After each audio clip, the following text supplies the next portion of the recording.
Si mala dabovať animovanú postavu, ktorú by si vybrala? A ja som milovala gumkáčov. Takže keby sa nanovo nadabovali gumkáči, tak by som si asi rada zadabovala nejakú postavičku z toho. Čo urobíš ráno ako prvé? Máš ranný rituál?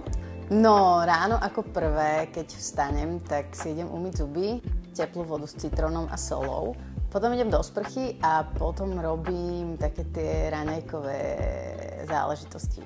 A užívam si pomalé ráno, ak mám na to priestor. Máš obľúbenú výhovorku? Napríklad, keď nestíhaš?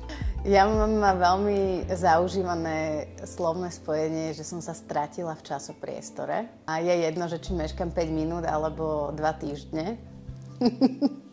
Ktoré 3 veci ti nesmú chýbať každý deň v kabelke? No, mobil, kľúče, peňaženka. To je taká nuda. Čo je najzabavnejší moment tvojej práce? Najzabavnejší moment mojej práce je to, že v podstate každý deň žijem život niekoho iného a niekedy to vie byť dosť bizarné. Človek natáča také tie bežné činnosti a zrazu sa vlastne síce kúpete vo vani a je to super, ale okolo vás je ďalších 20 ľudí. Tak to je dosť bizar.